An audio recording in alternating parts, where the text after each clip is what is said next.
I heard it. I am a sheep and the Lord is my shepherd, watching over my soul to keep guarding over me ever, watching wherever we go. And when the winds blow, He is my shelter. When I'm lost and alone, He rescues me. And when the lion comes, He is my victory, constantly watching over me. He is constantly watching over me. All right, hello, family. Hello, Christian. How do we feel on this Sunday morning? We feel pretty good? Awesome. Yeah. Who had to walk over from early service? All right, so you guys are a little wet. So who's going? So that means like most of us are going to late service. So we'll get pretty wet on the way over. Maybe it'll clear up by then. All right, we got a few announcements this morning to go over before we break up into class. Our first announcement this morning, I think, Dig Devo. All right, Seth, anything you want to say about Dig? All right, so this Monday we'll be at the Adcox, and Aiden will be speaking, so it's going to be awesome. You should show out. It'll be fun. All right, Dig Devo tomorrow at the Adcox. Next up, I believe, is Impact. And did I see Ashlyn or Alexa this morning? Ooh, we're out, okay. Impact Devo, I believe, is going to be here tomorrow from 6 to 7:30. I think that's what it says. So be looking for that tomorrow on Remind. Anna Davidson is speaking tomorrow here at the chapel. All right, so be here tomorrow to hear Anna. Lake Day signups. Yeah, so we've got Lake Day. That's coming up next weekend. Now, that kind of came pretty fast. It seemed like forever ago that we started announcing it. So next weekend, so if you want to sign up for that, text the Remind or find Philip or I or an intern and just say, hey, I want to go to Lake Day. And we'll get you signed up for that. Likewise, we have Jump Night this coming Friday night. So if you're a middle school student, 6th or 8th grade, invite your friends to that. We're going to jump for about 2 hours. The cost is $17. You have to fill out their waiver and our waiver, but most of you guys already have that. So that's pretty much it, I think, on announcements. Yes, okay, our middle school retreat. So we announced this on Wednesday night. Our middle school retreat theme is going to be timekeepers. That's going to be the weekend of October 22nd through the 24th. And if you want to go to that, you can text the Remind. We'll get a sign-up sent out tomorrow afternoon so you guys can start signing up for that and inviting your friends. Mike has one announcement. Real quick, I had a text from Lauren Moss for a high step lady. I think Presley, Emma, with Kaya Sanders. If you would come with me to class, she's going to come pick you guys up there. And if anybody else wants to do high step with Lauren for her ministry, you're welcome to join us in the next room. So, okay, search right there. Oh, never mind, Lauren. I got her. Okay. So, there's Lauren. Go for it. All right, let's pray, and then you guys are free to go to class. Heavenly Father, thank you so much for today. God, we're so thankful for all the wonderful blessings that you give to us. We're thankful for another day to worship you, to love you. And God, we're just thankful for this first day of the week. God, we're thankful for the rain outside. God, we're upset that we had to move family day, but we pray that that worship in the park will become an even better event because we have more time to plan to it and to invite to it. And God, we're just so thankful for that. Help us as we go through life to live for you every day. Help us as we break up for this Bible class hour, that we will learn something from your word and we can take it with us when we go. It's through your son's name we pray. Amen. Forgot to announce this. Our Make Me a Servant class is going to meet in the prayer room today. We have 3 deacons with us that are going to teach us kind of what they do in that role.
Yeah, all the high schoolers are going nuts. I don't know what's up. Am I in Brooklyn still? Yeah, yeah. I walked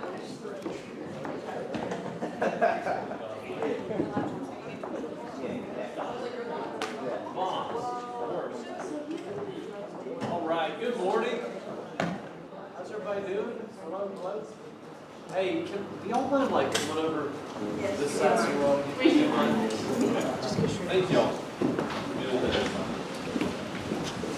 All right. Good morning. Right here, front and center. We're talking about health today. We'll look at you the whole time. Good morning. Let's try it again. How's everybody doing? Good to see you guys. Welcome back to Sunday morning. I'm glad that you're here. Who's got good news to share as we get started today? Is this throwing you off with me being right here in the middle, or you want me to go back up there away from you? Is this okay? Get right over your face. All right, who's got something good to share today? Anybody at all? Yes, ma'am. I got accepted into one of the colleges I applied to. Good. Which one? UT Martin. Congratulations. Awesome. Good. What else is good?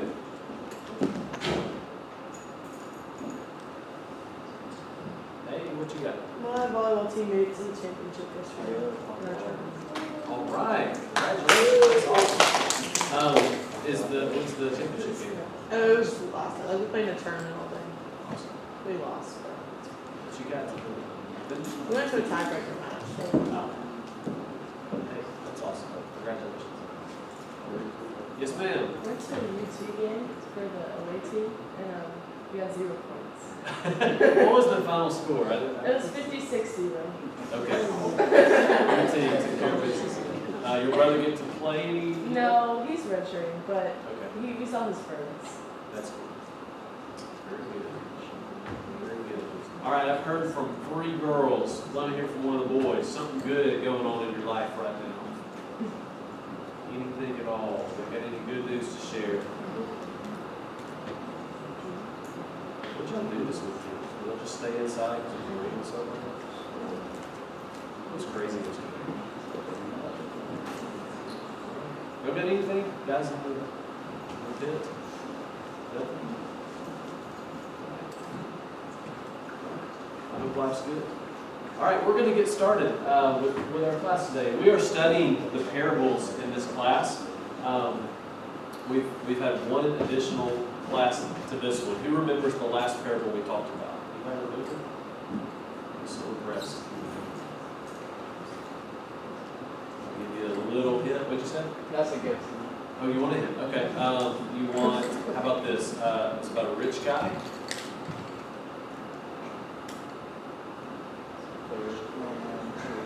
Didn't give up all his stuff before. That's a good guess. There's a few different stories about rich people in the Bible. If I tell you what it is, you're going to go, oh yeah. Remember the parable of the rich fool who accumulated all this stuff, and he said, I'm going to tear down my barns and build bigger barns? Remember this? What's that? Yeah, you can stay here for a Yeah, the rich fool said, I'm going to tear down my barns and build bigger barns. And God said, or Jesus says, don't you realize that God requires your soul of you this night? Remember this story? Vaguely? You had a word search. Remember that? And everybody did the word search. Speaking of which, I forgot to pass this out. You want it? Would you like a good distraction? All right. This is these are the notes for today. And I thought, last time they did a word search, and I remember when I was talking, everybody was doing the word search. And so this time, I gave you a crossword puzzle. And hopefully, as we go through class, the answers to the crossword are going to be given to you as we go. Okay? So like, point number 1, like you'll have an answer from the slides. Got it? So that makes it maybe a little more engaging rather than you just doing games. All right, so at least it's a game with a purpose, right? So I'm going to pass, just take one and pass it. And you're going to need something to write with, so let me get you pens as well. This is a really nice box of pens. So grab a pen and, I guess, grab a pen and pass the box. Thank you. Okay. I'm glad that you're here this morning. I'm so glad. I love to study with you guys. I love this class. And as we begin, let's pray. Father in heaven, thank you for another day. We're grateful for the rain. We're grateful that we can be together this morning to study your word. I pray that you would guide us and help us to see the things you want us to see. Thank you for every student who's here. We pray that your kingdom will grow. We pray that we can play a role in helping other people grow and help us to lead people closer to you. In Jesus' name. All right. Hope you guys are all doing well. We're going to be this morning in Matthew chapter 22. And again, I'm excited to study. So, as we get started, I want you to tell me a memorable childhood birthday that either you have or you attended. The first slide. A memorable childhood birthday. Oh, I forgot to mention this. Something we talked about in our first lesson of the parables is that Jesus frequently told stories. The stories are called parables. And what a lot of times people would hear the story, but they wouldn't catch the real meaning behind the story, right? And so what I want to challenge us to do as we think about it, we're calling this the prize inside the cereal box, because you kind of have to dig for it, right? And so I want you to think about, as we read the story today, to dig past just the surface level story and see what is Jesus really trying to teach us, okay? So, yeah, don't be a casual listener, be a careful observer. All right, now I think we're ready to start with, and by the way, the name of the story today, or the name of the cereal today, is Wedding Rings. Matthew chapter 22. I want you to tell me about a memorable childhood birthday that you have. A memorable childhood birthday. Yeah. My 10th birthday, so my birthday's in volleyball season, so it's always like after volleyball game. And so we went to celebrate senior night, and my mom's car got broken into on my 10th birthday. Oh, man. In a church parking lot, actually. What church? Donaldson Fifth Christ. Yeah. The glass was still there on Sunday morning. That's great. All right, that's memorable. All right. Other memorable childhood birthdays, maybe without less felonies. Yeah. When I was 4 years old, mom gave me surprise into the birthday, and she made me dress up like a fairy and photo and backdrop and that's something. That's cool. I think Adam Parton had the same birthday when he was 4. It was Tinkerbell Parton. Oh, yeah. Oh. No, that's really cool. Very good. What else? Other childhood birthdays that you remember? Becky, what do you remember? I think it was my 9th birthday, but it was for me and mom as a nice sick. They had wrapped my birthdays here, but we did a big Halloween themed party where we put dry ice in our cauldron and had dry ice lunch and we made a graveyard, jello and things, which was really fun.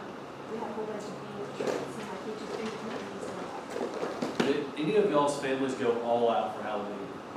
Yeah. There's a few, couple of them. So we had neighbors that lived like a couple of doors down that like transformed their yard into a graveyard. It was insane. Y'all have the same kind of? Yeah. Yep. All right.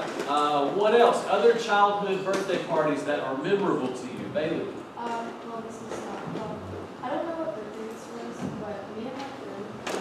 We almost made the same birthday, so we usually celebrate our birthdays together. And we were over at her house, and this is like 1:30 in the morning, and we start hearing this chewing sound in the wall, and it freaked us out. It was You ever figured out what it was? All right, Trent, a memorable childhood birthday that you have. When is like the Elmo cut? Like when is that not appropriate for children? I don't know. If you still like Because I'm not sure if I remember this. I'm not sure if I remember this because like I remember it, or if I remember it because my mom told me. But I was having my Elmo birthday, and I had my Elmo balloon, and apparently I don't know how to remember this story. She told me whatever. I had my Elmo balloon. I was like stoked to have my Elmo balloon. But we were going outside. She's like, you don't need to take that outside because I'm a little kid and I was gonna let him go. Whatever. she was like, I'll take it outside. And like I got super upset about it, whatever. But we went outside, she had it, and she let go of it on accident. My mother let go of my own balloon every day, and that was just What a terrible. yeah. Mother very mad about that. No, that's, yeah. I'm sorry. I know that was traumatic. Still thinking about it. Yeah, you tried to block it out, it sounds Yeah. like. You don't even remember when it happened. Yeah. Apparently what's happening. Pain is there. My favorite memory of a childhood birthday was when Lucas turned, I think it was 5. He went through, you know, as a kid you go through phases. What are some phases y'all went through? I mean, Elmo maybe you went through Elmo phase. What else? Like Scooby-Doo, tractors and like tractors, truck, yeah, that was us too. We went through that one with him. One of the things that he went through about that time, might have been age 4. I think it was age 4. He was huge into the presents, as we all were, right? I don't know why, but he's a funny kid. He was into the presidents, and he memorized. He knew every president, and he knew stuff about all the presidents. It was crazy. And then you get a little older, you forget all this stuff. You know? But there was a time where he could like name all the presidents and stuff. And so for his birthday, he wanted to have a president's birthday, like presidential birthday. And so we decorated in red, white, and blue. And I meant to put a picture in here, and I'm so sorry I forgot to do it before we got to class. And maybe I'll do it next week. Is that okay? I'll have to do some digging on the old Facebook, page or whatever, the photos. But one of the things we did was we're like, man, wouldn't it be cool if we had an Abe Lincoln impersonator to come and like deliver the presidential address, And we're like, who can we get? Doug Perry. So Doug Perry came and he dressed up as Abe Lincoln, and he came and walked in, he had a couple of soldiers with him, carrying flags, and it was awesome. Doug Perry, he does everything all out. He doesn't do anything halfway. So he was all out, dressed up as Abe Lincoln, and then we had a presidential dance. All right, so all the kids, Abe Lincoln led them in this little dance, and they marched around the room and paraded. It was awesome. So if I can find video footage of this, I'll show it to you. If the best I can do is photo, I'll provide that. But anyway, what a birthday. I'll never forget. I love Doug Perry. I mean, that was truly him just doing something because he loves Lucas. He's a good hearted. So, memorable parties. Some things are cause for celebration, right? Holidays, birthdays, graduations, weddings. And today, we're going to read a story about a wedding celebration. We're going to be in Matthew chapter 22. And every story has great characters. Every great story has great characters. So as we think about the parable that we're going to read, we're going to define some of the characters in the parable. Okay? So let's go through, and it's going to help us understand Jesus' stories when we understand who the characters are. Okay?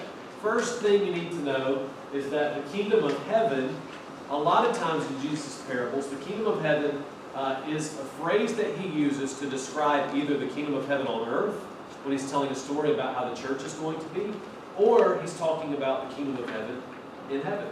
And so that's something really, really good to know. So anyway, depending on the context, that phrase, kingdom of heaven, can either mean the kingdom of heaven on earth, or the kingdom of heaven in the church, or the kingdom of heaven that we'll get to be in one day with God.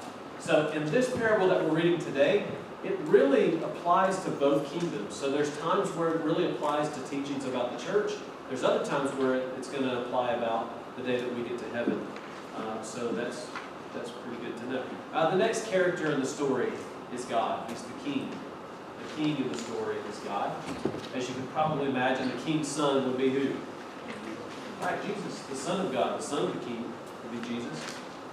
How about the servants of the king? Who would that be? Yeah, his disciples, or those who would serve him, us, right? The servants of the king. And I guess if you think about it in this context, in this story, he talks about, you're going to see some Old Testament parallels and New Testament parallels. In just a minute, you'll see that some of the servants could be represented by the prophets in the Old Testament, and also the servants could be those who follow Christ or serve him, Christians, in the New Testament. So there we go. How about the wedding feast? The wedding feast represents the celebration that will take place when we think about when the bride of Christ, which, by the way, I think, is that in here? If you want to define, yeah, the next one. The bride of Christ will be the church, all right? And so think about this. The wedding feast, or like the time of celebration, is going to be the day when the bride and the groom are united, okay? What does that mean? Jesus, the groom, the king's son, and the bride, his church, one day will be together. And I know we're together in a sense now, how we can have communion with Christ, we can have fellowship with Christ, but one day, we all know, there'll be a day where we'll meet Jesus face to face, and we'll be united with him in heaven. So there's the celebration. All right, next, the bride, equals the church. And you're never going to, in this parable, you're not going to see the bride talked a lot about, but the bride is important. And this idea of Jesus being together with his followers in heaven, with his church in heaven, that's what that's about. The first invitees, we're going to read in just a minute. There's the king sends some invitations out, and the first guests who are invited to the feast are the Jews. Why is that interesting to think about? What does that mean? The first guests who were invited were the Jews. Who did the gospel go to first? Do you remember? They went to the Jews first. Eventually, a lot of the Jews rejected Jesus. And eventually, the gospel was proclaimed not just to the Jews in Acts 2, but to who else? The Gentiles. And so the first group of invitees are the Jews. The second group of invitees, or the second guests, are the Gentiles. All right, and then finally, we're going to meet one more character at the end of the story, and that is a guest who's not wearing a wedding garment. Okay? So somebody at the end of this parable comes to the feast but is not prepared. And that's an interesting thing. So it's someone unprepared to meet Jesus. So now that you've got kind of an understanding of who some of these characters are, I think we're ready to study. All right? So let's dive in. Chapter 22, starting in verse 1. Allie, can I get you to read? Do you mind reading the screen? Go ahead. And again Jesus spoke to them in parables, saying, The kingdom of heaven may be compared to a king who gave away a feast for his son. He sent his servants to call those who were invited to the wedding feast, but they were not coming. All right, very good. So, beginning of the story, what do we see happen? Some more characters. You got a king, and who's the king? It's God. You got the servants. That's us. With all those parables, with all those parallels we just talked about. And what happens here at the very beginning of the story? The king sends out some invitations to call those who are invited to the wedding feast. But what happens? All right, nobody shows up. They would not come. So the story begins with an excited father wanting to throw a feast for his son. You think about the joy of God who wanted people to meet Jesus, right? He wanted people to know who he was. And so his son has chosen a bride. Think about Christ choosing the church. His son's chosen a bride. The king's excited. And you can imagine this father beaming with pride, right? This is a cause for celebration, right? Your wedding day, you probably only get one, hopefully, right? You get a wedding day, and it's a huge celebration. It's still a big celebration in our culture today, right? So back then, they would do a feast, and here we do like a reception, but there's a lot of people that are invited to that reception or that feast. And so he creates a guest list, and he invites you. Think about it. A king invites you to come to this feast. That's a huge invitation, right? Remember, did y'all watch The Royal Wedding a few years ago? Can you imagine, like, what if you got invited to go? That's a huge deal, right? Did you watch it or did you not watch it? Trent's like, yeah. He got excited when you're excited. Yeah, it's a big deal, right? And so the king invites all these people. Now imagine they had the royal wedding and they invited all these people and nobody showed up. Wow, what? Almost like a slap in the face, right? But that's what happens. He summons his servants. He sends them out with a stack of invitation, surely kind of daydreaming about what the day would be like. And perhaps he imagines the look on people's faces when they receive this royal invitation to come to a wedding. Are you serious? I get to go to the king's palace? Is this for real? Then in verse 3, he receives some bad news. Nobody shows up. All right, let's go to verse 4. Jacob, do you mind reading for me the scripture? Again, he sent other servants to tell those who are invited, see, I have prepared my meal, my oxen, and my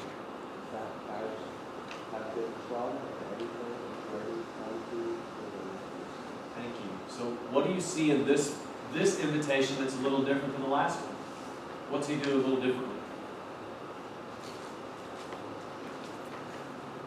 What is he? Well, he says that he's got it. He's ready. All right, listen, everything's ready. The table's set. I'm cooking a huge meal. I'm sparing no expense. I'm going all out. The last time nobody showed up. For real this time, I want you to be there. Everything's ready. All you need to do is show up. All you need to do is show up. Your food's getting cold, right? Just show up. The table's set. I spare no expense. All right, let's go to verses 5 through 7. Let's see what happens. Rachel, will you read for us? But they paid no attention and went off, one to his farm, another to his business, while the rest seized his servants, treated them shamefully, and killed them. The king was angry, and he sent his troops and destroyed those murders and burned their city. All right, so what happens now? The first response is what? You go back to, it was verse 3. The first response is what? It's kind of like no text back. Nobody responds to the message. What about this time? It's not just ignoring the invitation. Now what do? They get violent, don't they? It gets kind of a serious tone here, like things kind of take a strange turn. So the first response is like a non-response, but now this is offensive, right? Except that wasn't offensive enough. This is way more offensive. Some of them completely ignore the servants and go about their daily business, while others go as far as to do what? Kill the servants. Their response to the king's love is what? Hate. You're exactly right. The parable parallels the way that Jesus treated the way that Jews treated the prophets in the Old Testament, right? Do you remember some of those stories? The way that they treated Jeremiah, the way they treated Elijah, the way they wanted to put them to death, or sometimes they actually did kill them, things like that. And so God tried and tried to get his people to listen, but they repeatedly ignored his pleas. Other prophets weren't so lucky to be ignored, right?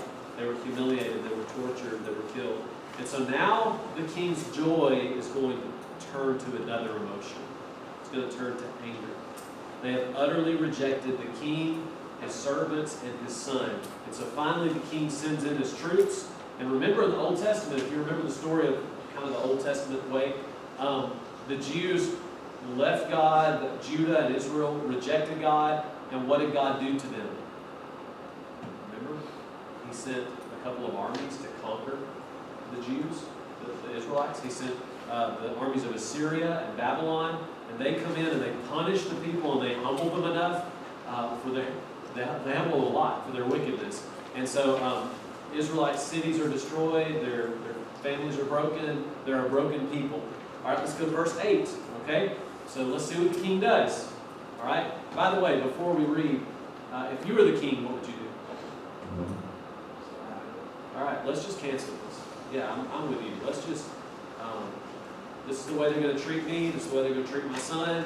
The way they're going to treat my servants. I'm done. Let's see if that's the way our king acts. Verse 8. Adam, will you read first? Yeah. Then he said to his servants, the wedding feast is ready, but those invited were not worthy. Go therefore to the main roads and invite to the wedding feast as many as you find. And those servants went out into the roads and gathered all whom they found, both bad and good, so the wedding hall was filled with guests. All right. So what do we see there? The first guests, the Jews, are not worthy, and so the king's not finished. He says, he decides his son is worth celebrating, right? Regardless of how they treat, his son is worth celebrating. And so he does this again. He sends out a new plan. He says, instead of just inviting the people on the list that I had originally, I want you to go everywhere, all over the place. And by the way, who does that represent? Gentiles who lived all over the place, right? Go all over the place and invite as many people as you can. Go everywhere and get everybody. And so that's great news for those of us who are Gentiles, which is probably most of us in this room, right? And so the servants obeyed, and at last the wedding hall is filled with guests, and the feast is ready to begin. Let's go to verses 11 to 13. I need somebody else who will read for us. Somebody will volunteer. But when the king came in to look at the guests, he saw that a man who had no wedding garment. And he said to them, Friend, how did you get in here without a wedding garment? And he was speechless. And the king said to the attendants, Bind him hand and foot, and cast him into the outer darkness. In that place there will be weeping and gnashing of teeth. All right, back in verse 10, it seems like the story's going to end in a really happy way, doesn't it? But now the mood of the parable changes because someone has come into the wedding hall who's not prepared to be there, right? And so the mood of our story changes from good. It goes from like good to bad to good to bad again. And so that maybe, does that seem like a little harsh? Like a harsh way to treat a guy like who forgot his suit and tie? What do you think's really going on? Well, let's look at what we do know. We know that the king got upset when he took a look at his guest and he noticed a man who managed to blend in with the crowd without being dressed for the occasion. That's an interesting thought. I don't think that Jesus is telling us that in order to come to church you have to dress a certain way. Like, I have a hard time saying that from this parable. I don't think the kingdom of heaven has a dress code, so to speak. But I don't mean either kingdom, like in heaven or here. But I believe the king is upset at this man because of the two very reasons we just mentioned. Number one, think about this. He's able to blend in with a crowd of people who wanted to know the Son. All right, and so perhaps this guy hung around Christians all the time.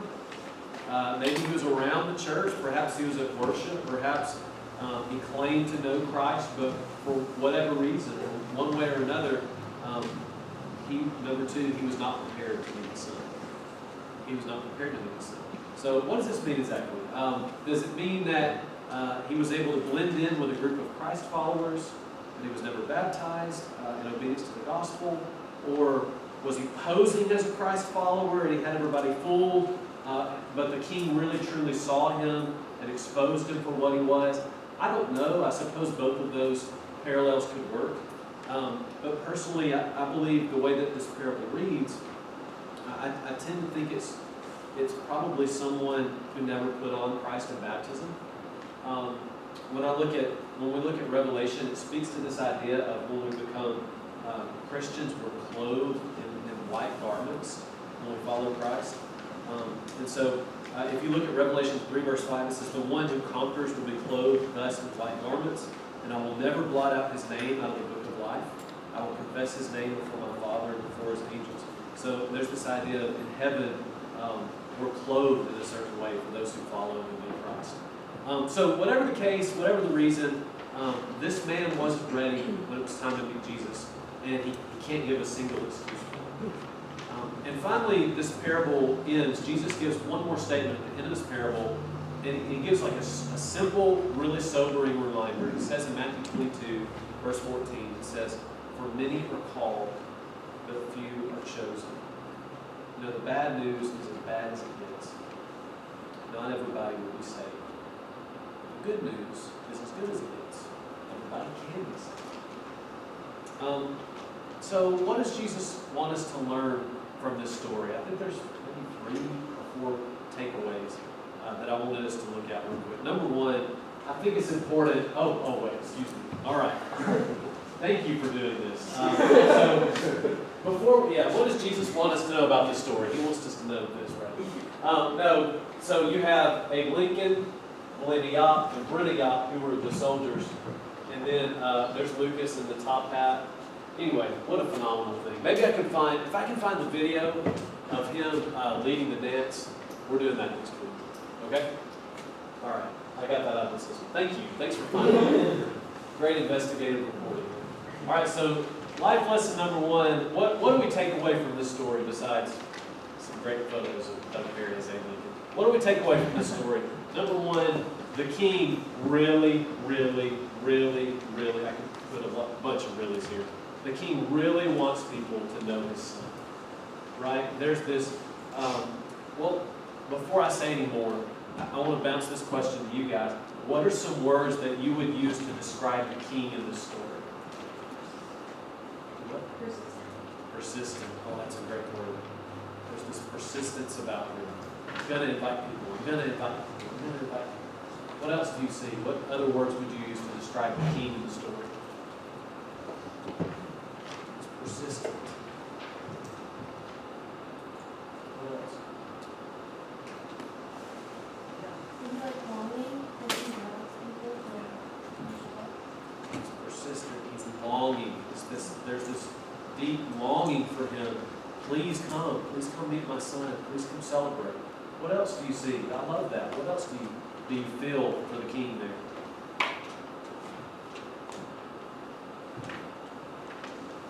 Can I use a word? Y'all tell me what you think it means. Reckless? It's a little bit reckless. What does that mean?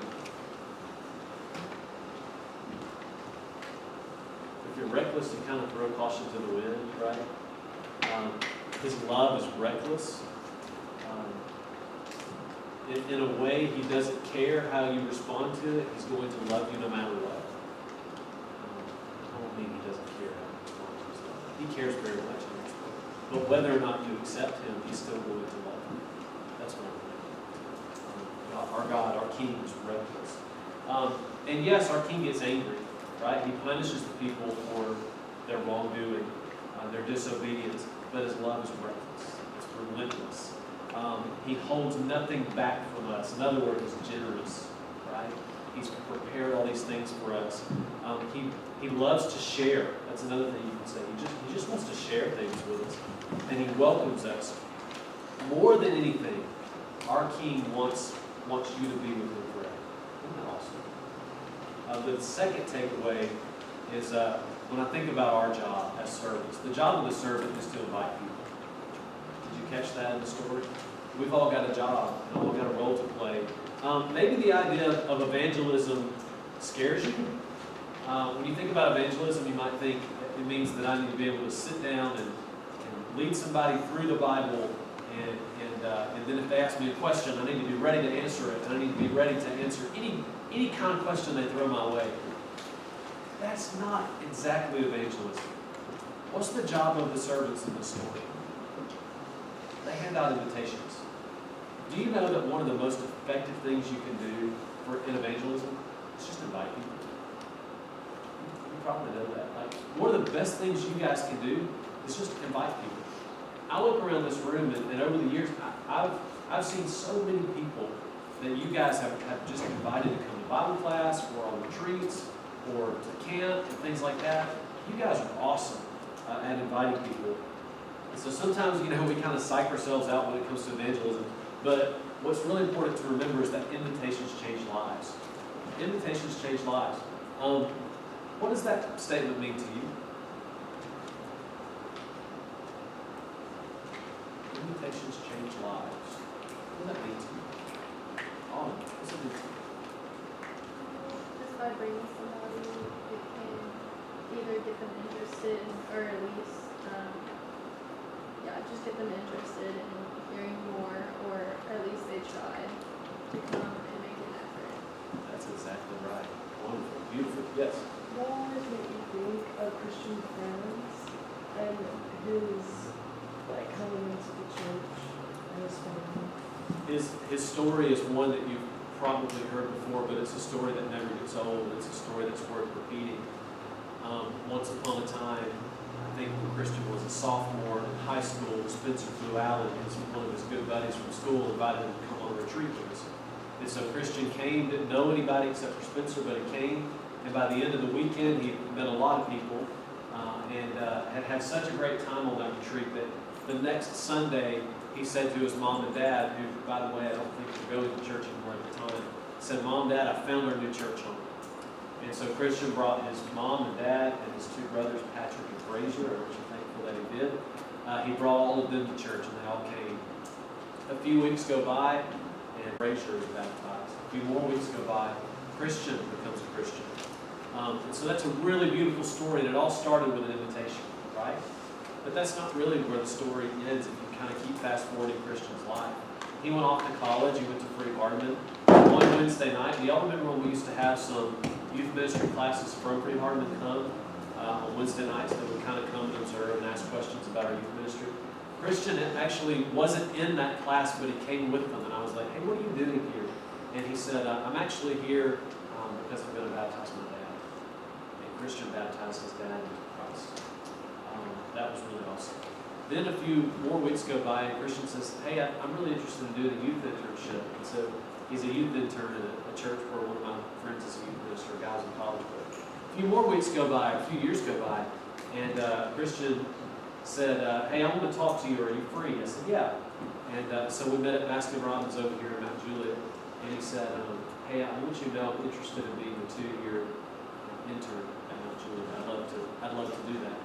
And I remember sitting outside of Baskin Robbins in Mount Juliet, and I said, all right, Selby, why should you be the youth guy at Mount Juliet? And so he proceeds to tell me something about that. And so, by the way, fast forward a little bit more, and Christian, who's really like the first generation Christian in his family, right? Now he's married a girl who's Christian and comes from a really, really great family. And now they're a Christian family. There's a lot of Christians in this story, right? Christian is now has a Christian family. And so fast forward a little bit more, what does Christian want to do when he leaves Mount Juliet? Think about how cool, how beautiful this is. He wants to go and do youth ministry somewhere else where he can find other people who were just like him when he was in 10th grade. Christian now wants to look for other Christians. Does that make sense? It's a lot of Christians.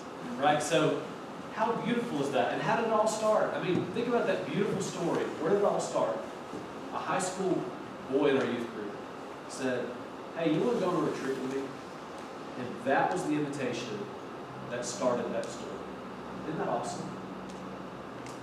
If you want to give a Bible example, you could talk about a guy named Andrew who introduced his brother. Remember his brother's name? Peter. He introduced Peter to Jesus. And look what happened. Right? Invitations change lives. Jesus invited these men, and not just men, he invited men and women to follow him. And when he gave those invitations, it changed the world. Right? Invitations change lives.